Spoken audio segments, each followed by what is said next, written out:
Hello, my dear students. How are you? I would like to welcome you all in this science lecture. As you know, in our previous lecture, the unit number 5 is over, and today I am going to start a new unit. And today I am going to start your unit number 8, motion. We are starting the physics portion. The previous two units are from chemistry and biology respectively sections, and today I am going to start the physics section, one of my favorite section, and in that section I am going to start unit number 8, motion. Motion किसे कहते हैं? First of all तो हमारे आसपास हम कई सारे objects को देखते हैं. ऑब्जेक्ट्स यानी कि कैसे ऑब्जेक्ट्स को देखते हैं, लेट मी टेल यू. सुबह जब आप सोए हुए होते हो तो तभी आपके ऊपर फैन घूम रहा है. अगर तो फैन घूम रहा है मतलब स्टेडी नहीं है, तो उसे हम ऐसा कह सकते हैं कि वो मोशन में है. लेकिन how can we define that the fan is in motion? Fan motion में है ऐसा हमने कह तो दिया, लेकिन उसे डिफाइन कैसे करेंगे? How can we define that the fan is in motion? तो कोई भी अर्थ के ऊपर रही चीज अपनी पोजीशन चेंज कर रही हो, यानी कि एक पोजीशन से दूसरी पोजीशन जा रही हो, अपनी अवस्था को बदल रही हो, एक जगह से दूसरी जगह जा रहे हो, तभी हम ऐसा कह सकते हैं कि द ऑब्जेक्ट और the substance is in the motion. देखिए, ये लेक्चर की शुरुआत में जो मैं बोल रहा हूं उसके ऊपर खास ध्यान दीजिएगा, क्योंकि मोशन आपको इस वर्चुअल लेक्चर में तभी ही समझ में आएगा जब आप अपना पूरा कंसंट्रेशन रखोगे. अगर आपने कंसंट्रेशन जरा सा भी नहीं रखा तो आपको मोशन इतना सा भी समझ में नहीं आएगा. ठीक है? So let us back to the point. Whenever any substance changing its position, कोई भी सब्सटेंस अपनी पोजीशन चेंज कर रहा है, एक जगह से दूसरी जगह जा रहा है, तो उसे हम कह सकते हैं कि वो मोशन में है. जैसे कि कोई पंखा है तो पंखा सपोज ऐसे घूम रहा है, ये पंखे की ब्लेड है, तो उसकी पहले पोजीशन ये है, उसके बाद की पोजीशन ये है, उसके बाद की पोजीशन ये है. तो the fan is continuously changing its position, and because of the changing in position उसे हम कहते हैं इट इज इन मोशन. लेकिन कई बार कैसा हो जाता है कि कॉन्ट्राडिक्शंस, मतलब ऐसी मुश्किल भरी परिस्थितियां हो जाती है कि सपोज आप घूमने के लिए गए गाड़ी के अंदर, रेलगाड़ी के अंदर, ठीक है, ट्रेन में बैठे और ट्रेन में आप जा रहे हो और कोई स्टेशन आया, स्टेशन से गाड़ी जो है वो आगे जाने वाली है. तो स्टेशन के ऊपर जो लोग खड़े हैं, यानी कि ये आपकी गाड़ी है,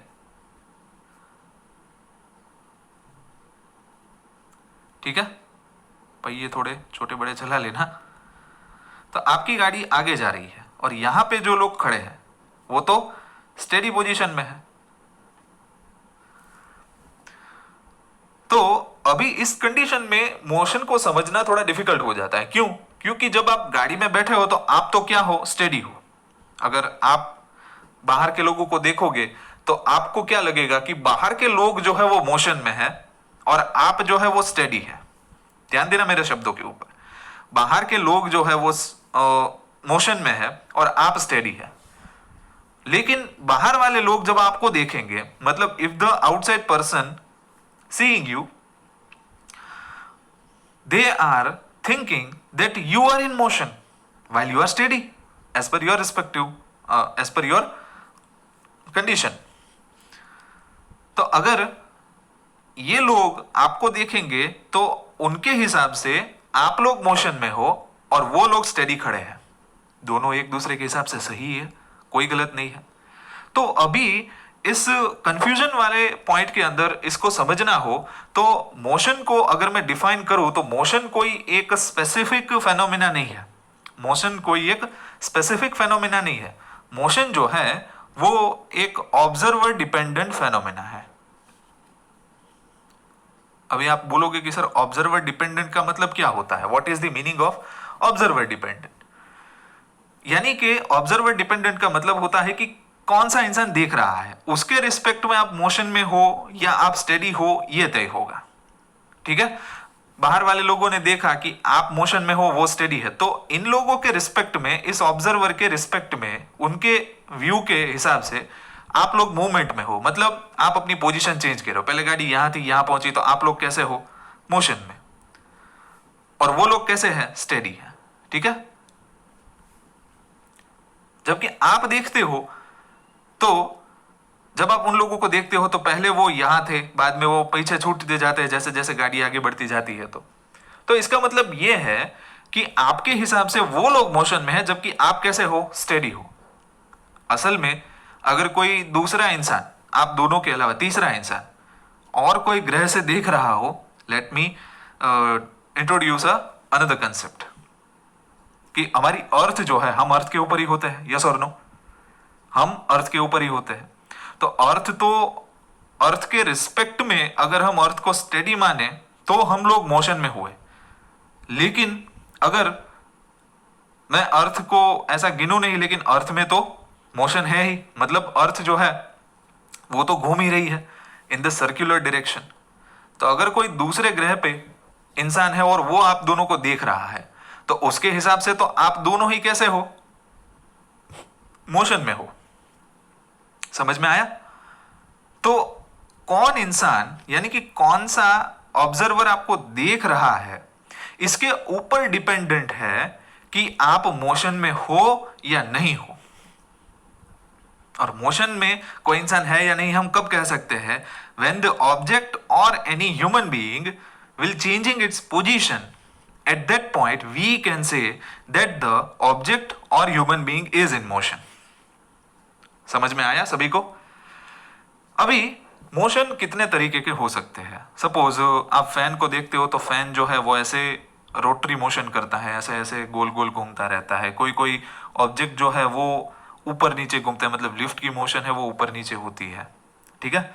तो कई सारे तरीके के मोशन होते हैं। तो आइए सबसे पहले चलते हैं मोशन, टाइप्स ऑफ मोशन की ओर, कि मोशन कितने प्रकार के होते हैं।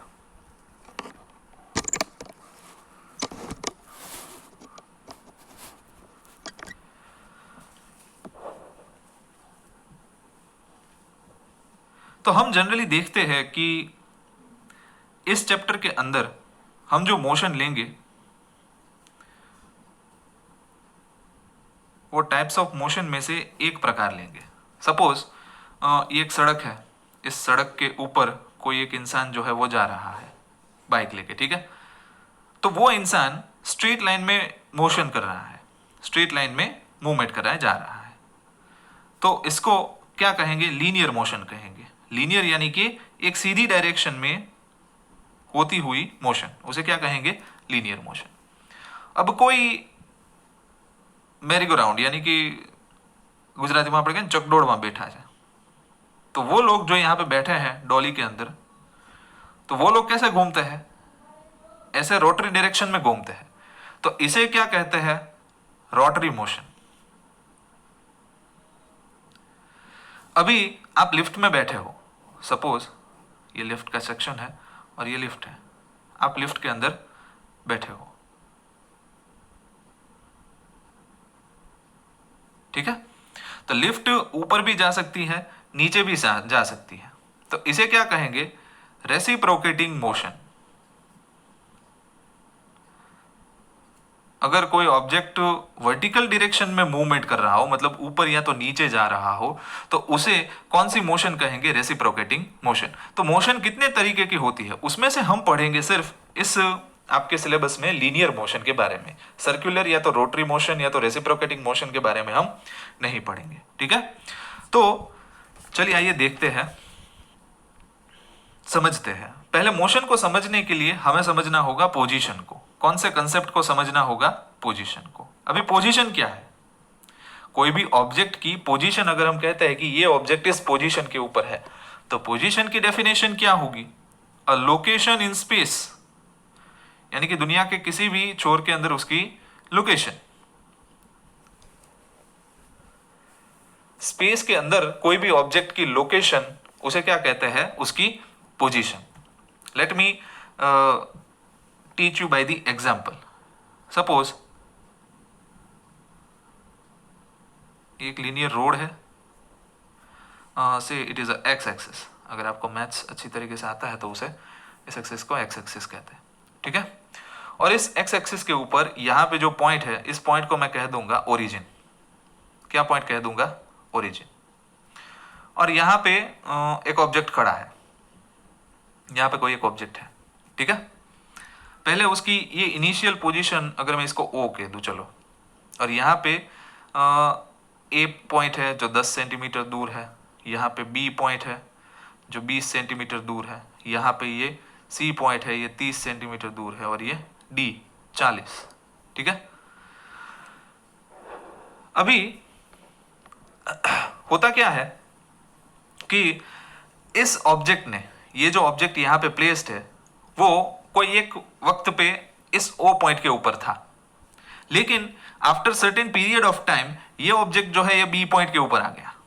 कहां पे आ गया ये ऑब्जेक्ट? बी पॉइंट के ऊपर। तो उस ऑब्जेक्ट ने अपनी पोजीशन को चेंज किया, उस ऑब्जेक्ट ने अपनी पोजीशन को चेंज किया, मतलब वो ऑब्जेक्ट जो है वो ओरिजिन से कौन से पॉइंट के ऊपर आ गया? बी पॉइंट के ऊपर। तो अभी उसने पोजीशन चेंज की, मतलब पहले उसका लोकेशन ये ओ पॉइंट के ऊपर था, बाद में उसका लोकेशन कहां पे हो गया? बी पॉइंट के ऊपर, मतलब ओ से 20 सेंटीमीटर दूर। समझ में आया? यस और नो? तो ये बी के ऊपर जो ये ऑब्जेक्ट की पोजीशन है, इसे क्या कहेंगे हम? पोजीशन।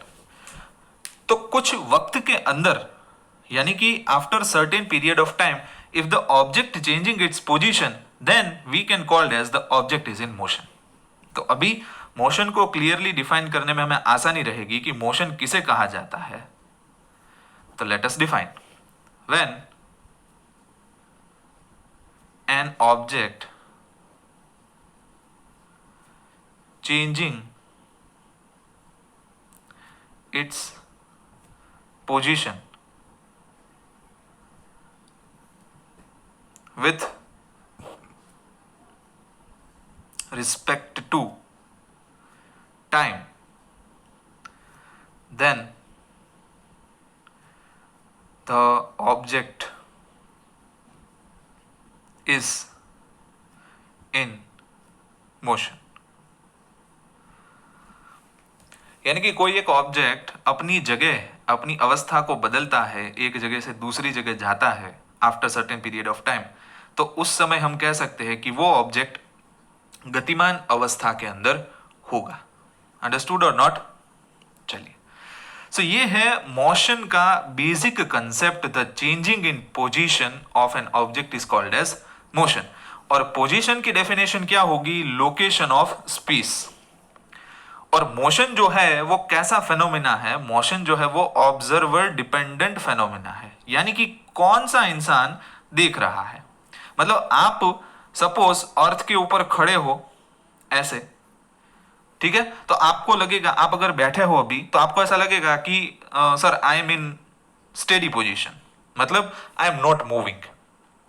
बट द पर्सन वो is on the another planet, यहां से कोई मून वून के ऊपर कोई गया है, तो अगर वो आपको देखेगा तो उसके रिस्पेक्ट में तो आप कैसे हो? मोशन में। क्यों? क्योंकि अर्थ तो घूम रही है, अर्थ तो घूम रही है, और आप अर्थ के ऊपर, तो अर्थ के साथ आप ही घूमोगे ना। आप थोड़ी ना अर्थ को पकड़ के बैठोगे, नहीं मैं नहीं घूमूंगा। अर्थ के साथ साथ आपकी भी पोजीशन चेंज होती जाएगी। तो my dear students, I hope कि आप लोगों को अभी समझ में आ गया होगा कि किसे हम मोशन कहते हैं। कोई भी एग्जांपल आपके घर के आजू बाजू ले लो। कोई एक बाइक है, बाइक रोड के ऊपर जा रहा है, पहले उसकी पोजीशन यहाँ पे थी, उसके बाद उसकी पोजीशन कुछ अलग हुई, मतलब आपकी स्ट्रीट के वो एक कॉर्नर के ऊपर था, कुछ देर बाद आपने आंखें खोली और देखा कि तो वो उस कॉर्नर के ऊपर पहुंच गया। तो वो ऑब्जेक्ट क्या कर रहा है? मोशन। क्यों? कोई अगर आपको पूछे कि why we can say that the object is in motion, so at that time your answer should be in this manner, that the object changing its position with respect to time, and that is why we can say that the object is in motion। कुछ भी हवा में नहीं होना चाहिए। आपके पास crystal clear understanding होनी चाहिए कि मोशन किसे कहा जाता है, और वो ये फेनोमेना ऑब्जर्वर के ऊपर डिपेंडेंट है।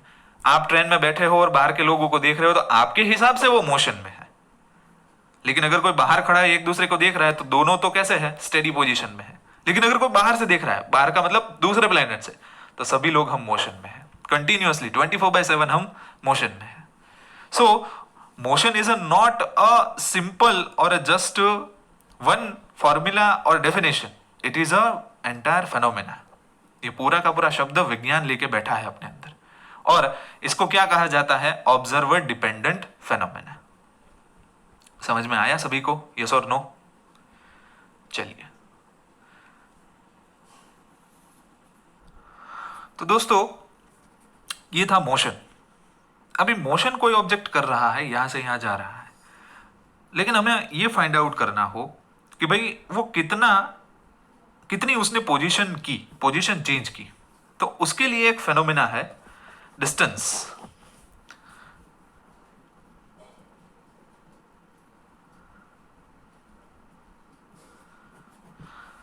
डिस्टेंस का मतलब क्या होता है कि कोई भी ऑब्जेक्ट ने एक जगह से दूसरी जगह अगर वो जा रहा है, means the object is changing its position, so the actual path length covered by that object is called the distance. मतलब कोई ऑब्जेक्ट यहां पे इस तरीके से ए पोजीशन के ऊपर है और कुछ इस पाथ से होके बी पोजीशन के ऊपर पहुंचा, तो इसके दौरान उसने जितना भी ये पाथ कवर किया, जितना हो, सपोज से it is a 5 kilometre, okay, तो पहले उसकी पोजीशन ए थी, बाद में उसकी पोजीशन क्या हुई बी। सो इस ड्यूरेशन में उसने जितना पाथ लेंथ कवर किया, इसकी भी कुछ लेंथ होगी ये पाथ से अगर वो गया है तो उसने जितनी एक्चुअल पाथ लेंथ कवर की उसको क्या कहा जाता है? Distance. So distance is nothing but it is a actual path length is called distance। यानी कि कोई ऑब्जेक्ट के द्वारा जो पाथ लेंथ कवर की गई है, यानी कि यहां पे 5 किलोमीटर है, तो इस ऑब्जेक्ट ने, suppose I am saying that it is a PQ object, so PQ object ने कितनी लेंथ कवर अप की? तो 5 किलोमीटर। तो उसने डिस्टेंस कितना तय किया होगा? 5 किलोमीटर। चलिए आसानी से समझते हैं। सपोज कोई एक ऑब्जेक्ट है, इस पॉइंट के ऊपर है और वो लीनियर मोशन कर रहा है। I will say that this is my P Q object and it is at position O position के ऊपर है, ठीक है।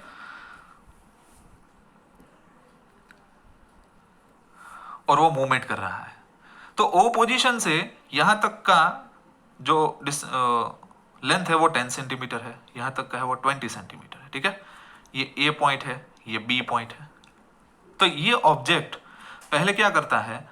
यहां से लेके बी पोजीशन तक जाता है, ठीक है। सो बी पोजीशन के ऊपर उसने कितना डिस्टेंस कवर किया होगा? तो उसने जितनी भी पाथ लेंथ कवर अप की उतना उसने डिस्टेंस कवर किया होगा। मतलब ओ से लेके बी तक का डिस्टेंस कितना है? 20 centimetre. So at that point the distance covered by the P Q object is 20 centimetre. अब देखो उसको मजा नहीं आया यहां पे, और वो यहां से टुम करके ये पॉइंट के ऊपर आया। कौन से पॉइंट के ऊपर आया? ए पॉइंट के ऊपर वापस आया। तो यहां से यहां तक का डिस्टेंस कितना है? 20 नहीं रे, इतना डिस्टेंस 20 और इतना 10, तो इतना कितना हुआ? 10 सेंटीमीटर। समझ में आया? तो अब देखना, पहले ऑब्जेक्ट ने ओ से बी गया, फिर बी से ए तक गया, तो पहले उसने पाथ लेंथ कवर अप कितनी की थी? 20। उसके बाद यहां पे 10, तो तभी उसने डिस्टेंस कितना कवर अप किया? तो उसने 20 सेंटीमीटर तो पहले कर रखा था और उसके बाद 10 सेंटीमीटर और किया, तो 20 plus 10 is equals to 30 centimetre distance covered by P Q object. So अभी आपको क्रिस्टल क्लियर मालूम हो गया होगा कि डिस्टेंस किसे कहते हैं। The actual path length covered by the object is called its distance. यहां पे ओ से बी गए तो 20 सेंटीमीटर और वापस ए पे आए तो 10 सेंटीमीटर और उसने लेंथ कवर अप की, तो 20 तो पहले कर रखी थी और ये 10 हुई, तो 20 प्लस 10 30। अंडरस्टूड? तो चलिए माय डियर स्टूडेंट्स, यहां तक रखते हैं। आई होप कि आज आपने मोशन के बारे में अच्छे से जानकारी ली और मोशन के साथ साथ डिस्टेंस किसे कहते हैं उसके बारे में भी जानकारी ली होगी। Thank you. मिलते हैं जन्माष्टमी के बाद। हैप्पी जन्माष्टमी।